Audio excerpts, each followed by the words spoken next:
We are here finally. We're late, and you probably know that better than we do. We're very late. We're very sorry. It's been a time of technical challenge, some of which you will know about very shortly. So mea culpa for the delay.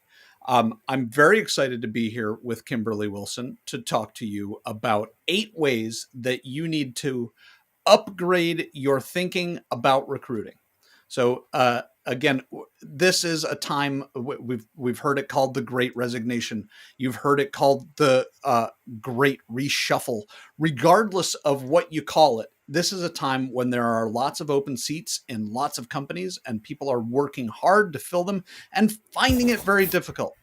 So Kimberly and I decided to get together and talk with you about how you can become more powerful in your recruiting efforts. And we've got 8 ways for you that you can rethink uh, the way you think about upgrading. The way you think about recruiting. 8 ways that you can upgrade your thinking. So, Kimberly, I'm going to come to you. Kimberly is the CEO of Talent Link Resources Search. And Kimberly, why don't you tell the folks a little bit about you? Sure. I have been a recruiter for over 20 years, and our TLR search actually focuses on helping companies to hire that unique and innovative talent. And I have to apologize. I think I'm still off camera. We had some difficulties with the camera. We had some difficulties with our start. It's been one of those days, but you'll hear my voice and you won't see me, unfortunately. But TLR search really helps companies to get unstuck on those initiatives that are stuck because they don't have the right talent. Help them to find the talent that will help them, drive innovation and drive that competitive advantage that they're working for. And what I mean by that is just really specific, unique talent that helps a company, be it a startup, be it it's in growth mode, be it that it's gone through some challenges and it's, moving forward. We find the most unique talent for those roles that they need. Terrific. And I am Aaron Schmuckler. I'm a company culture engineer and the CEO of the Yes Works, where what we do is we help leaders and their teams to cultivate the kind of culture that they want to work in, a culture where people and profits both thrive. And we've got a systematic way of approaching that so that it is really it's sustainable and it's scalable and it's dependable, the kind of culture where people and profits both thrive. So Kimberly, let's come to you. Let's hear from you. What is your first suggestion about how people can upgrade their thinking about recruiting? So my first suggestion is that remember that recruiting is a human interaction and it leads to a long-term relationship. It's not just a transaction. And essentially what I mean by that is that, if you're going into the interview setting, you don't want to be in a basic job interview. You don't want to speed date that person. So, you need to really kind of build a strong interview process and Aaron, I'm going to share one quick scenario here to kind of frame that. But if you and I were in an interview setting and you asked me, where do I want to be in 5 years? I've been practicing that. That's cool. I've got that answer.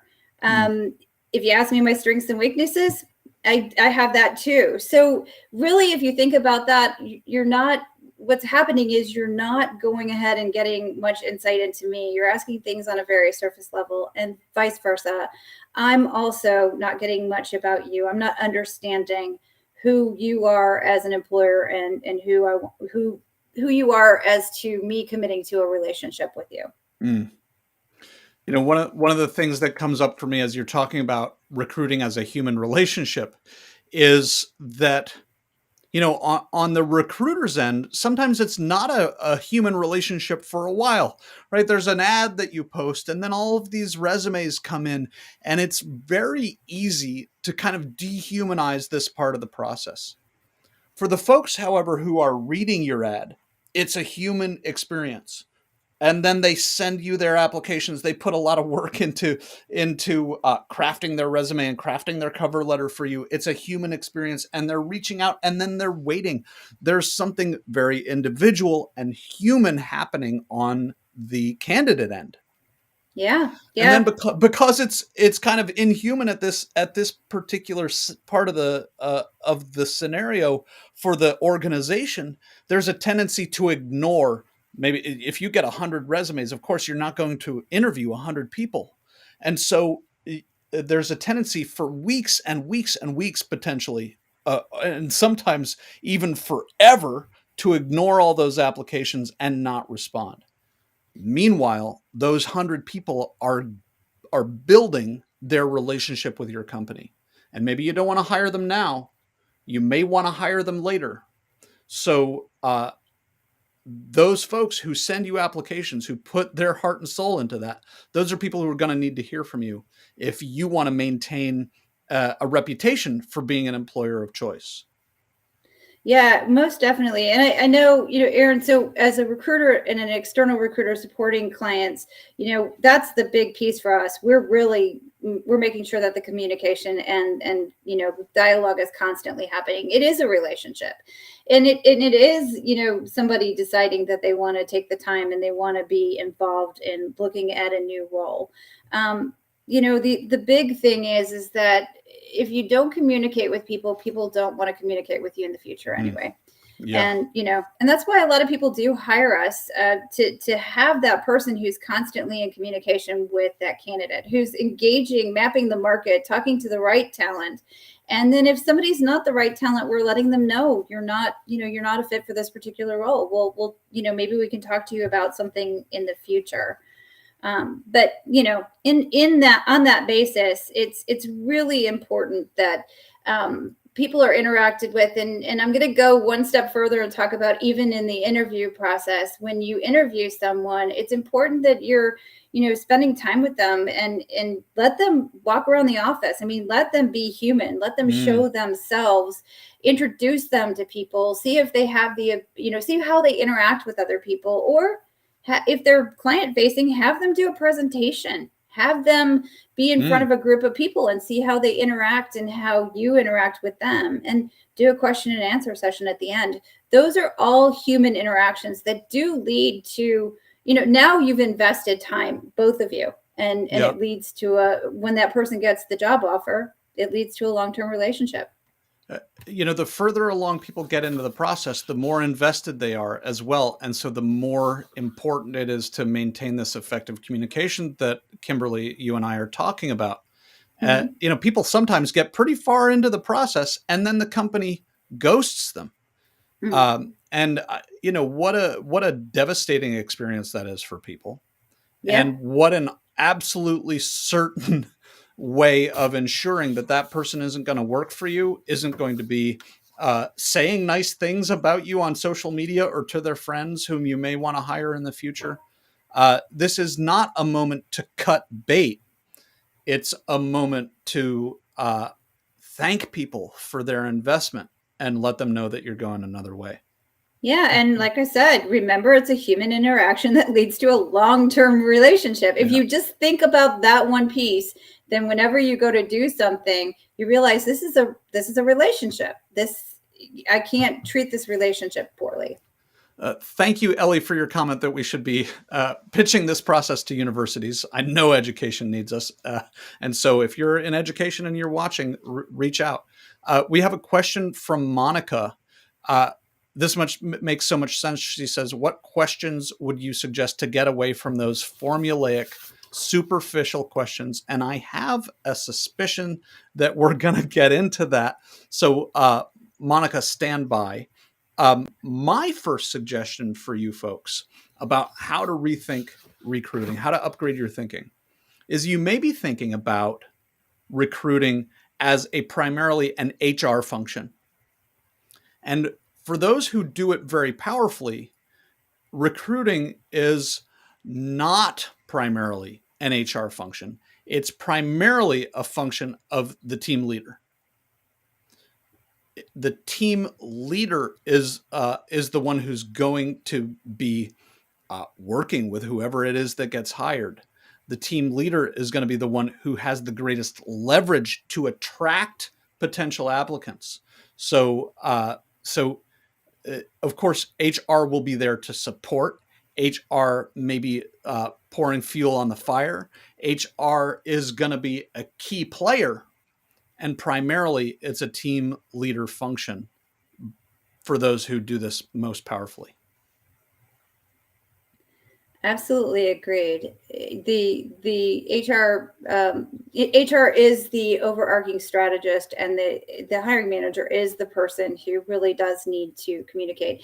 And I think, as we were talking about this earlier, Aaron, you've mentioned that, the hiring manager is going to start that, relationship and dialogue. If HR takes the whole process and then they end up giving the candidate to the hiring manager, the end of the day, it doesn't typically work out because there's been no relationship established between the two of them. Well, Kimberly, I think that takes us to your second suggestion for folks. What's your second suggestion? Okay. And just so you guys know, I don't think we said this at the beginning. If we did, I apologize. But Aaron and I don't know what each other is going to say.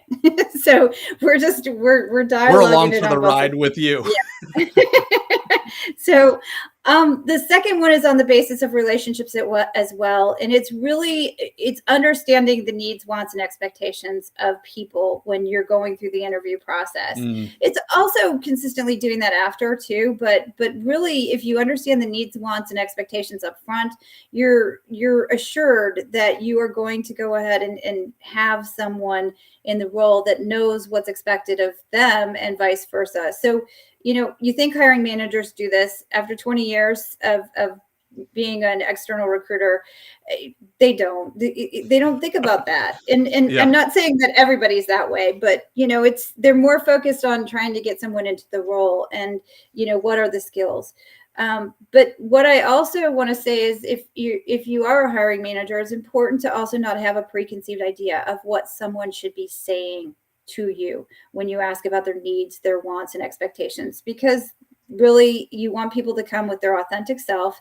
And if they give you an answer that you think is kind of strange, like, hey, I'm going to be here for 5 years and I want to start my own business in 5 years, that's not a bad thing. That's what their aspirations are right now. That doesn't mean that's where they're going to be in 5 years. And you never know. In 5 years, your company may have sold and they may, have had to look for a new job anyway. So, having a preconceived idea of what needs to be said is definitely not where you want to go. So. And I'm going to say that asking those questions, listening to those answers, asking follow-up questions to really dig into what their needs and wants are, is going to give you a competitive advantage over everybody else who may be interviewing this candidate. Definitely. Because they're going to experience, believe that they're more likely to get what they need and want out of the job with you than they are to get the what they need and want out of the job with somebody who did not ask them really about what they need and want. Exactly. And I've mentioned, we've talked about the Great Resignation before, and really the basis of that has been happening for some time. People have always looked at their job as a second relationship. And so on that basis, if you don't have your needs, wants, and your expectations met, you're going to leave. If you do, you're going to stay. So, in the Great Resignation, that's a lot of what's happening. People, it was accelerated by the pandemic and all the things people were dealing with on a personal basis. But, we have to be really conscious that people have options these days. Mm-hmm. They can go to the gig economy. They can go anywhere. There's a lot of jobs that are open. And with the population decline, there's going to be even more jobs open too. So. Kimberly, you may see that we have a question from Morgan. If we have any tips for smaller local businesses specifically, my thoughts about that for starters are that the smaller you are, the more important the suggestions that Kimberly and I are making are. So I think so far all of the tips that we've given you, Kimberly started with. This is a human interaction. I started with this as a team leader function, not an HR function. And then, Kimberly, your more recent one was to dig in on what it is that the candidate needs and wants out of this. All of those go double for smaller local businesses. Agreed. I think when you're smaller, you really do want to, it's good because you're at a point where your brand gets built as you also talk to people. So if you're really focused on the relationship of that person and really focused on their needs and wants on my side, and also as a hiring manager, just communicating with them, your brand will stand out to actually attract that talent. It's being smaller does not mean that you cannot attract talent that is from bigger places. Agreed. It's the way your process sits. And because of your question, Morgan, I'm going to switch the order in which I was planning to give my 4 tips, and I'll bring the one that I was planning to give third here to second. So because I think this is a particularly good tip for local and smaller businesses, rather than thinking of this as a marketing problem, you're going to gain power as a recruiter and as a team leader who is recruiting by thinking of this not as a marketing problem, but as a networking problem. Who do you know? Who do you have access to? Who do the people that you know? I love meeting people out there in the world doing work that might be parallel to some of the work that I may eventually need somebody to do. And to say, you know what, I really appreciate the way you are doing this work. I remember meeting a barista who was one of the absolute best people I've ever met at creating instant rapport and at dealing with customer service problems. And I remember saying to her point blank, I do not have anybody right now. I do not have any open seats that I am hiring for. And I want you to let you know that I'm so impressed with the way you bring me my coffee and the way you interact with the customers when I see you interacting with the customers. I want to let you know that when I'm looking for a customer service rep, I'm going to come and ask you to leave your job. Right. So that's something that I do on a regular basis, is that I'm thinking about this as a networking problem. Who can help me fill this role? Who do I know who might know people who could fill this role? Who do my current employees know that may help me fill this role or help me fill future roles? So that's my second tip, is to think about this as a networking problem rather than as a marketing problem. Yeah, and I see that Morgan also said that as a recruiter of a small company, she finds that she gets upset when she forms attachments to the candidates, and frequently they don't show up or don't complete the process. You know, I work with a lot of small companies, and in working with small companies, I've worked with companies that actually were hiring people to potentially sell the company in the future. So that even is another hurdle. But I think the big thing is that, you know, really communicate with them and ask them a lot of questions. Get them engaged, get them embedded in the process. Because I find that when I really share a lot about my clients and about everything that's going on, and I give them an opportunity to ask questions, and I give them an opportunity to engage with me, they will typically not ghost me or not stop. They may actually decide it's not right for them, but then they'll actually communicate with me, hey, listen, the more I think about it, it's not right. And I also leave that open. I leave that open for them to decide. I get it. You know, I have a relationship with that person, but I always tell them that if something's changing, or if you have any questions, or if you have anything that makes you, you know, question this opportunity, please get back in touch with me. I'd love to answer your questions. And then that way we can make sure, you know, you're informed. Yeah. I find that there's often some hesitance for people to say, hey, if anything starts to seem like maybe this isn't the right fit for you, come and talk to me about it. I'd love to know about that. That people are concerned that that's going to plant that idea in the other person's head. I promise you that idea is already there.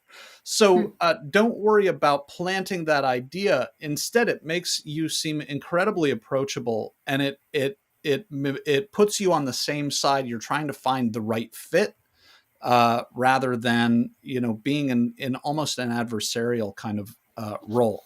And we've got a question from Sarah.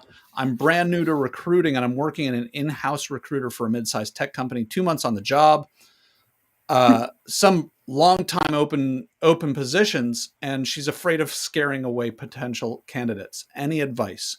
So I think that, Sarah, if you continue to listen, we're going to have advice for you on that. So I think we're going to skip answering this directly. I actually think some of what we've already shared is there. Think about this as a human relationship, for example, is a great way to begin. And I'm going to come to you, Kimberly, for your third suggestion. Okay, and I'm going to go with my fourth answer because it does kind of help to answer Monica's and and Sarah's questions. Right. So, but I'm going to start with kind of answering. There are questions in this that will be questions that will, share with Monica what to kind of ask. And on the same basis, Sarah, I will give some suggestions too. But what is absolutely important, and I know this is going to sound weird to Sarah, but visualize the candidate that you need to accomplish the role first. And when you visualize that candidate, and we do this here at our company, we work with our clients to do that, because if you just write a list of skills and you think, okay, this person fits because they fit the skills, you're really not getting the best person. Now, by visualizing that candidate, you won't be scared you're going to scare somebody off, because you can now talk to them about how wonderful the job is and how you feel it's aligned with what they're looking for. And you can ask them the question, what are you looking for in your career? What are you looking for? Why are you talking with me today? And when they tell you, now you've got the answers, and you can go ahead and you can continue to have dialogue along those things that are very important to them. And now the two of you have become, you're starting to date. You're starting to have a relationship, and people won't, you won't scare people away. Now, if somebody is very passive, I just always have a long conversation with them about what they want in their career. What are they looking for? And then this is what we have. This is what we can give to you being in this particular organization. But anyway, what I'm really kind of saying from a question standpoint is you need to find out from the person what they can do on day one, stepping into the role. This is on a Monica's basis. Determine if he or she can accomplish what needs to be done. It's also important to understand what he or she can actually do. Can they do it? Ask about past situations. What obstacles did they have and why did they do it that way? Those are the uncommon questions that will actually help you to not have that, what are you going to do in 5 years, or what do you want to do in 5 years type of thing. And realize too, if you're a recruiter, if you're a hiring manager, it's different, and it's okay. So I'm going to say this for recruiters, but also for hiring managers. They don't typically know how to do the job that they're hiring for. That's why they're hiring somebody. They don't have to know how to do it, but they don't want to check off a list of skills that are on the job description, because that's not going to find that unique and strong talent that's going to innovate and be competitive. They want to visualize what that person looks like, but in the seat doing the work. And when they do that, then they have an idea of how to interview folks. And those really hard to find people, or those very specifically skilled people, will actually have a much better conversation when they go through the interview process, because you have a better understanding of what you're looking for and they know it aligns. To further some of what Kimberly was just talking about, and in response to your question too, Sarah, I know that what I just said, my last tip was that this is not a marketing problem, it's a networking problem. The truth is it's really both. And if you approach it in both ways, then you get the best of both worlds. In good marketing and in good sales, you are going to scare some people away if you're doing it right. The trick is to scare away the people who aren't going to be a good fit, who aren't going to like the work, who aren't going to enjoy the challenges associated with this job. So one of the best things you can do is to polarize your audience, and visualizing what is the kind of person, the persona in marketing language. What is the persona that's going to thrive in this role and speak directly to that persona. And by doing that, you will potentially scare away some of the people who you wouldn't want to hire in the first place, or who, if you did hire, would end up hating the job and quit. And so then you're left high and dry again. Agreed. Agreed. A lot of the work needs to be done up front so that you have the retention happen in the backside. You want people to go ahead and you want people to feel like they didn't get sold a bill of goods, that they actually know. I mean, they know the grass isn't perfectly green on the other side of the fence. But when you share with them what they're going to be doing to create value and the challenges they're going to help to solve, they'll get excited about those, or they won't. And if they don't, then they're not the ones for you. There you go. So, I don't have an answer to Robert's question. Kimberly, maybe you do, about whether there are good books on the psychology of recruiting millennials specifically. I don't, but my third thing has some things about that. So Great. we'll go on. Well, let's get to your third bullet then, your third suggestion about how to upgrade your thinking about marketing. Okay, so my third is on the basis. It's going to sound like I'm not talking about millennials, but it's about bias. It is about bias. And I talk about bias all the time, Aaron. So we all have it. And the sooner we understand that we do, the better it's going to be for our hiring process. So what I mean by that is, if we understand that we all have bias, we'll understand the diversity of thought that we can bring to the table. And I'm going to do something a little unique here, Aaron. I'm going to ask everybody to just think as I say these things. I want you to feel the emotions you feel when I say them. I don't want anybody to say anything out loud. But it just gives you an idea, and this does not go on the gender or the ethnicity or the generational pieces, but it is a thing about bias. So how do you feel about someone who owns a gun or someone who doesn't? How do you feel about someone who's vegan or someone who eats meat? How do you feel about that person who voted for the other candidate politically? And also, when you work with a client in another state, or you work with somebody in another state, do you judge how that conversation's going by the fact that, well, if they're on the East Coast, they're fast paced. If they're in the South, it's going to be, kind of slow and, drawn out. And if you're going to talk to somebody in California, it's going to be laid back. I mean, not everybody's like that in those places, but if you see yourself doing it, you have bias. So with that said, going on the piece of the generational, hiring millennials, I want to share just kind of a scenario around bias there too. And this hopefully will be kind of a foundational piece to understand and work with millennials. And I can always answer questions later as well if you want to, get in touch with me on LinkedIn. But I want you all to think about this. So if you are a boomer or Gen X, you had a very different life, right? Step back for a moment and realize that when you were growing up, you had malls. They were built for you, or you hung out at the mall because the boomers had them built for them. Your phone was attached to the wall. Sometimes it even went in a dial. You didn't have internet. You didn't even know what the heck that was. And you waited for 14 days for something to come by mail if you ordered it by mail. Now, if you're a millennial or you're a Gen Z, you have internet shops that were set up for you. You can compare on every item that you ever wanted to. You can compare on the different people you buy from.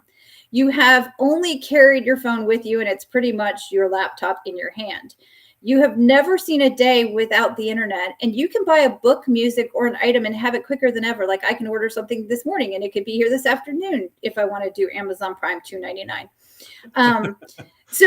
So when, what I'm saying here is that, unfortunately, if you're a boomer or a Gen Xer, people will say that millennials are entitled, or that they believe that they're privileged. Well, the reality is that generation has had an optic of real time. Everything has been now, real time, give it to me. And the reality of that is, if you take a step back and realize that those people have a different way of viewing things, those people, and when I say those people, I'm a Gen Xer. So if I don't look at a millennial and think, well, I understand, that their frame of reference is very different from my frame of reference. So really, we all have a frame of reference on life by what we have experienced. And if we don't have the same experience, our brain fills up in our head what it should look like. What we're familiar with is what we take. We put it in there, and now it's not the same as that other person because their experience is different, and we're out of alignment, and we don't really understand each other. And that's really what bias is. So when you're dealing with a millennial and recruiting them, step into their shoes. Understand their experience. It shouldn't be your experience. And I'm not saying people do, when this question was asked, that person does it. I think it was Robert.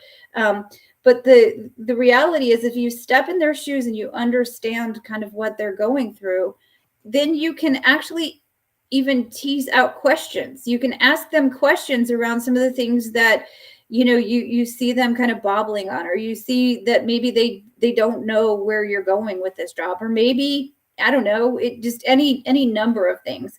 But again, if you step in their shoes, you can frame the reference and you can understand their experiences, not your experiences, their experience, what the experience is. I'm going to dig in a little specifically on this question of bias in the millennial, and I'm sorry, Robert, we don't have a direct answer to your question. One of the characteristics that people lambast millennials with is this question of entitlement. Right? These millennials are so entitled, and I'm going to bring it to what Kimberly was talking about: is the availability. They are entitled, or using the term that people throw at them, entitled simply because they know what's available. Do they feel entitled to development and advancement in your company? Of course they do, because development and advancement is available to them. They know that it's available to them, whether it's in your company or somewhere else. It is available to them. And we Gen Xers had certain things that were available to us, like weekends off, right? Like evenings off, like being unreachable when we're not at work. We feel entitled to that in a way that millennials do not feel entitled to that. We don't bias against that because that's the entitlement that we experience. And boomers experience that even more than we do. So it's really just a question of what's been available. Whatever it is widely available, we are going to feel entitled to that. And so that's not a bug with millennials. That is a feature of what's available. And if you don't grapple with the reality of what's available to your workforce, to the pool of applicants and candidates, then you are going to fail, because they will go get what they need wherever they can. Well, and it works also both ways too. I think, every generation should understand what the other generation has been through. I mean, I giggle because my dad used to have dinner parties and I had to curtsy. As weird as that sounds, I don't even understand, because I don't think most people did that. But the reality is and when my dad had the dinner parties with all of the business people in our house, I was to be seen but not heard. And, that's very different from a perspective of, people who are in my daughter's generation and my son's generation, which are millennial and Gen Z. I don't expect them to do that crap, and I expect them to be seen, so, but the reality is that if you have a way, and this goes now into going even further into bias, if you go onto gender and cultural diversity, I have a lot of friends. I am a white female, and I have a lot of friends who are Black females, and I learned so much from them about some of the cultural experiences that I don't have. I had a small family. We didn't have big family reunions. Most of my friends have huge family reunions where everybody gets together and has such a wonderful time. And I'm jealous. Yeah. I'm super jealous. But the thing is that let's say if you're Christian and you celebrate Christmas, and if you are Jewish and you celebrate Hanukkah, we should really understand what Hanukkah means. We should really understand what those people, and I'm not saying those people, that sounded horrible when I said it, but what other people around us are embracing, so that we can embrace it too, and not judge. Don't judge when somebody says something because they are of a cultural background that is not your own. Understand, listen, hear.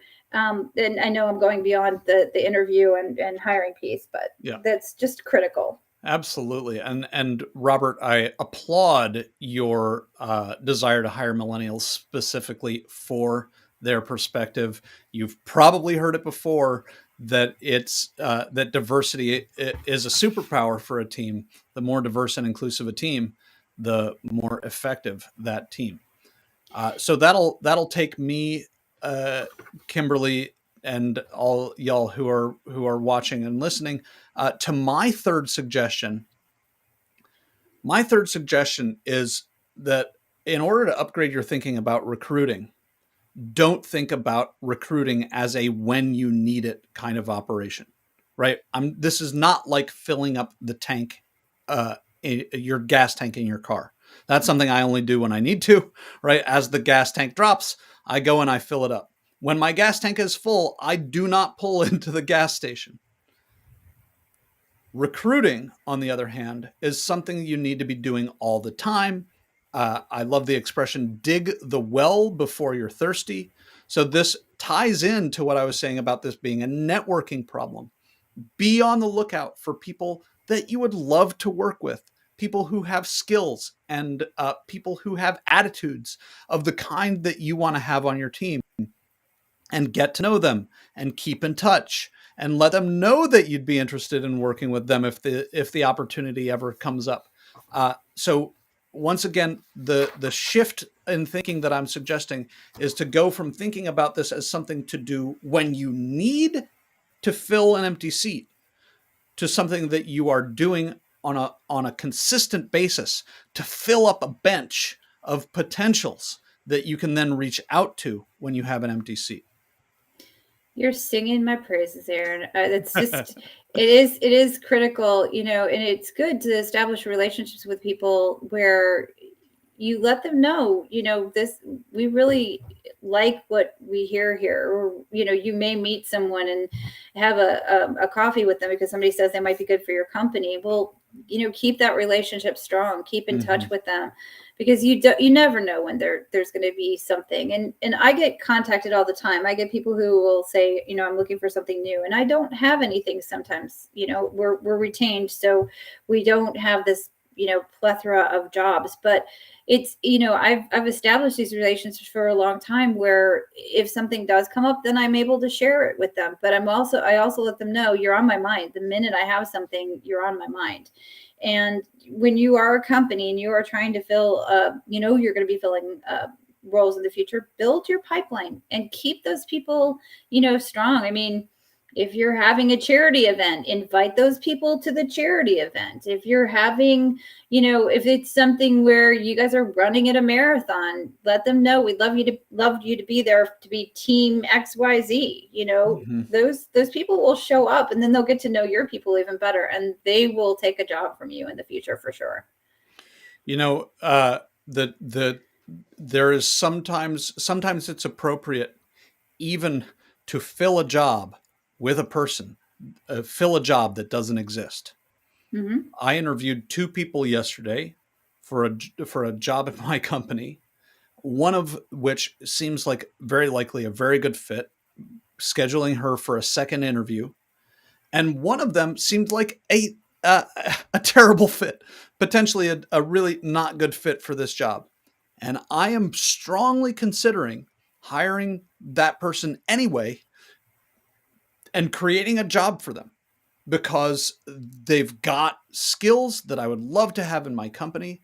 They've got an attitude that I would love to have in my company. They've got a creativity and a hunger for creation and for generating that I want to have in my company. So there may be 2 jobs where I thought there was only going to be one.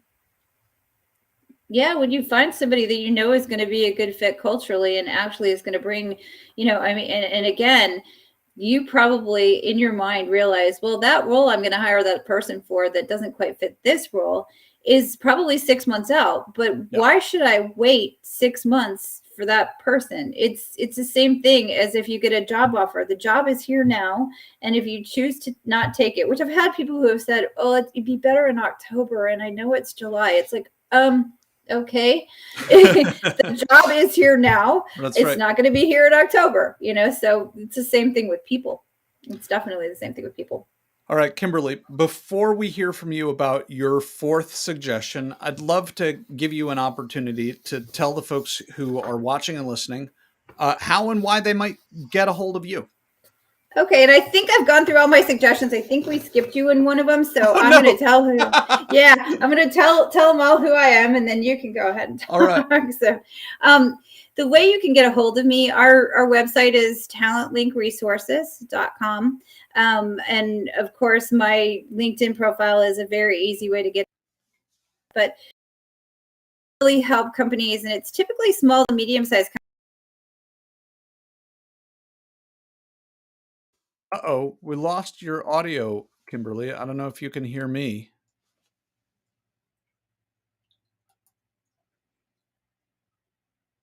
Kimberly, we lost you. Kimberly. Oh dear. So our technical difficulties caught up with us. So let me tell you a little bit about me very, very briefly. Again, I'm Aaron Schmuckler with the YesWorks. You can reach me at theyesworks.com, and you can reach me on LinkedIn. I am the only Aaron Schmuckler on LinkedIn. Right now, we have just opened up our next Managers Upskilling Sprint.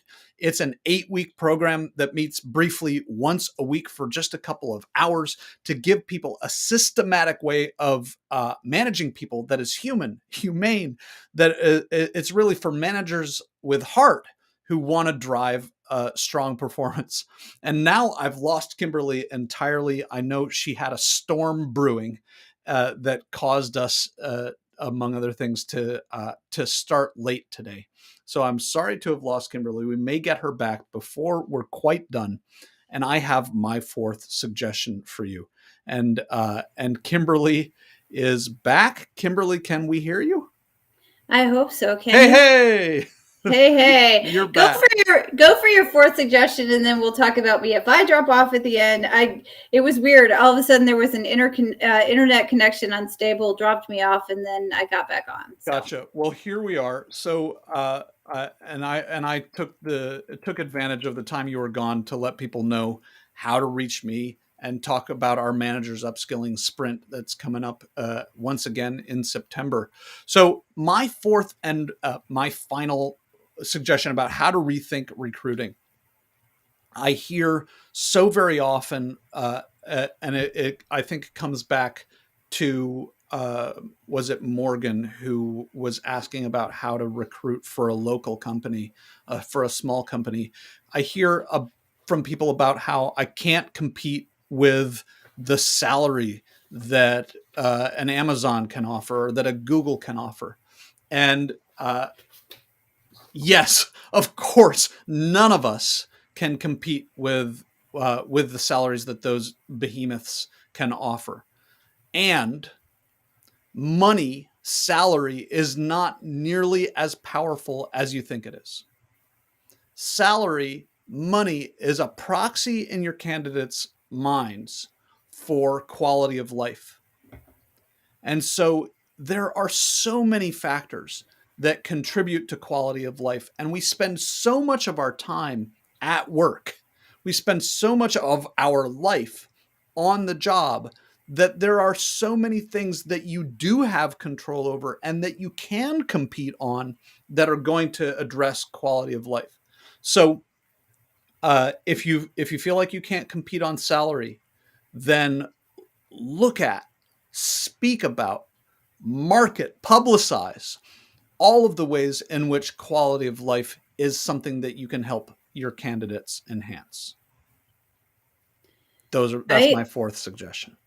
And I agree with that. There are many times where I hire for my clients where they're not at the highest level of salary, and they know they're not. But the piece that's very important is talking with people about what the role is about, what they're going to be a part of, what they're going to be driving with the team. And those are all very important to people. And, of course, if there's a work-life balance, if there's, all kinds of different things, if there's a hybrid, schedule where people can work from home, a few days a week, and this person's going to be driving an hour to work, then they may look at the job because they're okay with driving 2 days a week. So again, it's, otherwise they'd be asking for more money because they'd want money for the gas, right? Yep. So the reality is that money really isn't the crux of it all. Money's important, and you should be paying competitively. If you're paying well below market, then you might want to rethink